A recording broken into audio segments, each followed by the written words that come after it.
Anggaran tak mungkin kami gantung. Gitu, Pak. Para artis kerap dianggap tak punya pengetahuan politik mumpuni dan dinilai cuma bermodal nekat saat maju sebagai calon wakil rakyat. Mereka kadung diremehkan dan dituding hanya memanfaatkan sisa ketenaran untuk mendapatkan kursi di Senayan. Namun aksi kritis para artis yang baru dilantik beberapa waktu lalu sepertinya segera membuka mata publik bahwa mereka pantas mewakili rakyat dan mengkritisi berbagai kebijakan atau usulan pemerintah yang tidak berpihak pada rakyat. Pada hari-hari pertama menjadi wakil rakyat, sederet wakil rakyat dari dunia hiburan ini menyampaikan berbagai kritikan dan sentilan. Warganet pun antusias dan merespon positif mereka yang dinilai paham tugas mereka sebagai representasi rakyat kecil.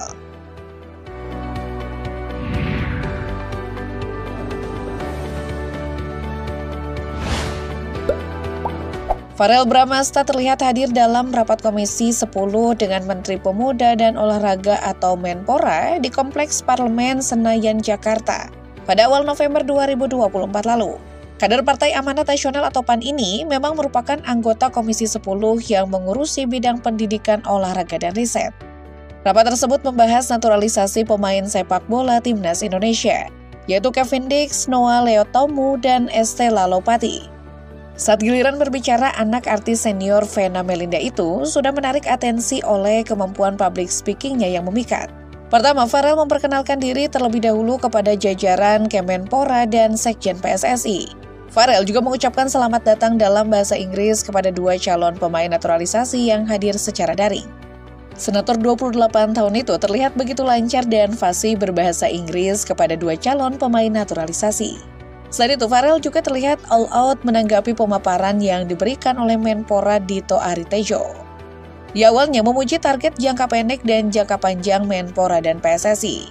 Namun kemudian, Farel menyertakan pertanyaan kritis terkait tujuan Menpora yang ingin mencapai target posisi 40 dalam ranking FIFA untuk timnas wanita.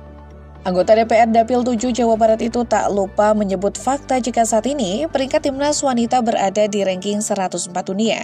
Sementara peringkat tertinggi adalah ranking 87 dalam 5 tahun terakhir. Pertanyaan tersebut seakan menyiratkan pertanyaan apakah target Menpora tersebut cukup realistis ataukah sebaliknya terlalu muluk. Kendati tampak mengkritisi rencana Menpora, Farel menjelaskan jika fraksi PAN menyetujui apapun upaya yang dilakukan Kemenpora dan PSSI untuk memperkuat skuad timnas Indonesia. Aksi kritis dan keterampilan berbicara Farel tersebut segera saja mendapat pujian warganet. Menurut feeling saya, Farel akan bertahan lama di dunia politik dan kedepannya dia menjadi pejabat tertinggi di dunia politik. Saya yakin 100% kelihatannya orangnya pintar dan sabar, komentar seorang warganet. Pada rapat bersama anggota Komisi 10 pekan sebelumnya, warganet sudah memberikan acungan jempol pada mantan kekasih Natasha Wilona ini. Tak hanya karena public speaking-nya, tapi juga tekadnya memprioritaskan kesejahteraan guru honorer.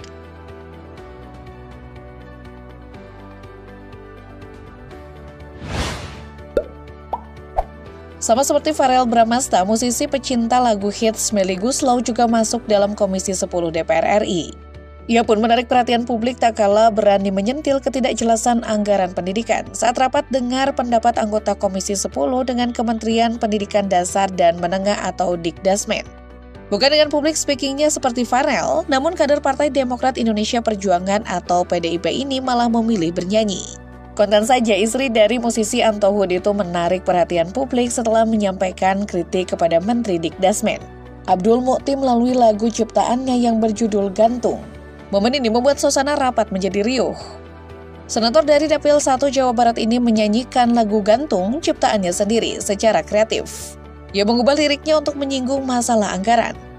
Momen Melly Goeslaw menyanyi bermula dari celetukan Mendikdasmen Abdul Mukti yang meminta agar DPR tidak menggantung anggaran untuk Kementerian Dikdasmen.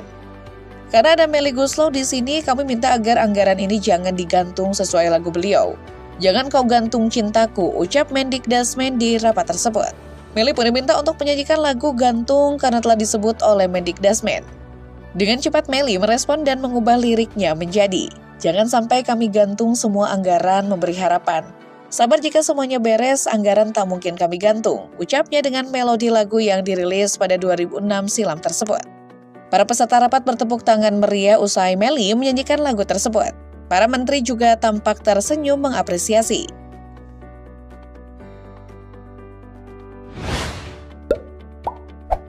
Istri dari presenter Uya Kuya yang lebih dikenal dengan nama Astrid Uya ini adalah anggota Komisi E Bidang Kesejahteraan Rakyat DPRD DKI Jakarta. Pada hari-hari pertamanya duduk sebagai wakil rakyat, ibu dua anak ini juga berhasil mendapat pujian warganet atas sikap kritisnya. Dalam video yang beredar di media sosial, kader Partai PAN itu mengkritik soal anggaran pembelian laptop untuk siswa sekolah dasar atau SD. Dalam video tersebut, Astrid mempertanyakan terkait anggaran yang menurutnya tidak wajar. Pasalnya, dalam anggaran yang tercantum satu orang siswa SD mendapatkan dana sekitar 23 juta rupiah untuk membeli sebuah laptop. Wanita 44 tahun itu tampak membacakan sebuah catatan anggaran yang dialokasikan untuk bidang pendidikan yakni unit laptop untuk siswa SD. Menyediakan laptop 129 unit SD di Sudin, kalau dihitung satu anak dapat laptop 23 juta rupiah. Apakah itu 23 juta rupiah untuk anak SD? Kemarin saya baru beli laptop harganya 7 juta rupiah, sampai 10 juta rupiah saja, ucap Astrid. Angka yang tercantum itu menurutnya tidak masuk akal, sehingga ia pun mengatakan fakta yang ada di lapangan bahwa sebuah laptop hanya dibanderol dengan harga sekitar 7 jutaan, yang jauh lebih di bawah anggaran yang tertera. Tak hanya soal anggaran laptop yang dianggap tak logis, dalam video yang beredar ibu dari Cinta dan Nino Kuya itu juga menilai janggal dengan adanya anggaran pemagaran dua sekolah di Kepulauan Seribu yang mencapai miliaran rupiah. Anggaran DPRD dari Dapil Jakarta 8 itu pun mempertanyakan luas dari dua sekolah tersebut. Sebab sangatlah janggal jika pemagaran sekolah bisa menghabiskan dana hingga lebih dari 1,4 miliar rupiah. Unggahan itu pun mendapatkan berbagai komentar dari netizen yang memuji bahwa Astrid yang berasal dari kalangan seleb dianggap berani untuk mengkritik. Namun tak sedikit pula netizen yang justru khawatir, sebab menurut sebagian warganet sikap kritis Astrid berpotensi membuatnya tidak disukai oleh banyak pihak.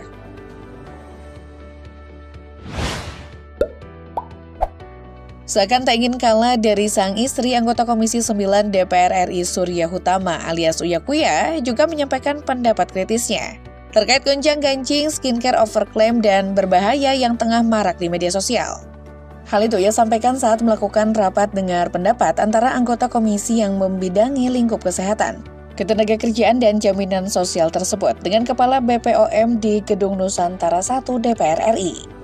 Surya Hutama menilai Badan Pengawasan Obat dan Makanan atau BPOM harus segera melakukan tindakan untuk mengungkap validitas uji laboratorium yang dilakukan oleh sejumlah dokter di media sosial. Hal itu agar kepercayaan publik terutama terhadap skincare lokal dapat dijaga.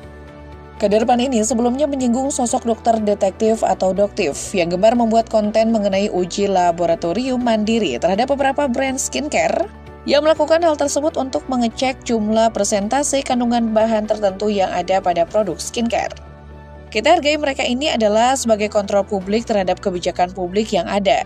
Jadi peran serta masyarakat dalam mengontrol kebijakan publik. Jadi sah-sah aja membantu pemerintah, tapi kalau ini juga tidak ditanggapi secara serius oleh BPOM, akhirnya ini akan menjadi bola liar, ujar Surya Hutama. Ia menambahkan bahwa fenomena yang terjadi di media sosial saat ini adalah adu argumen yang seakan tak ada ujungnya. Sehingga menurutnya BPOM perlu segera memanggil beberapa konten kreator yang membuat konten uji laboratorium mandiri ini. Hal ini diperlukan agar masyarakat tak bingung dan memperoleh informasi yang benar. Karena adanya skincare dengan kandungan berbahaya seperti merkuri dan hidrokionin ini juga berpengaruh pada kepercayaan publik terhadap brand skincare lokal. Intinya menurut saya BPOM harus segera memanggil orang-orang ini, dudukan dan tanya uji lab mereka itu benar-benar seperti apa. Apakah invalid, apakah memang valid? Kalau ternyata invalid, tegur mereka, karena ini berbahaya terhadap tingkat kepercayaan masyarakat terhadap produk-produk skincare, tegasnya.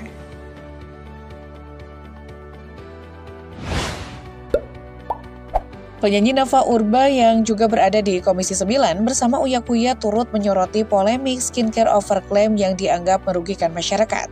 Penyanyi asal Magelang itu pun meminta agar BPOM segera menindak tegas owner skincare yang overklaim.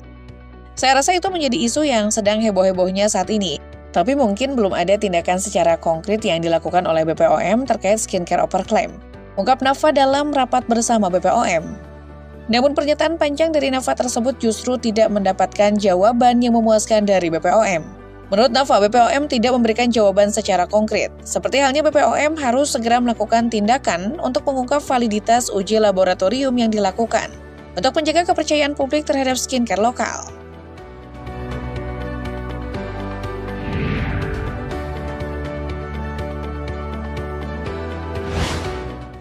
Namun berbeda dengan sederet artis sebelumnya yang mendapat mayoritas pujian atas sikap kritisnya. Kali ini pro kontra terjadi atas sikap kritis mantan istri Zack Lee tersebut. Tak sedikit warganet yang bingung urgensi Nafa membahas soal skincare di rapat DPR RI tersebut. Ada warganet yang menilai hal tersebut terkesan sepele untuk dibahas. Menurut sebagian warganet, tidak semua masyarakat menggunakan skincare. Masih ada hal yang lebih urgent untuk dibahas seperti penurunan harga kebutuhan bahan pokok karena semua orang butuh makanan. Apakah kalian setuju dengan pendapat warganet tersebut?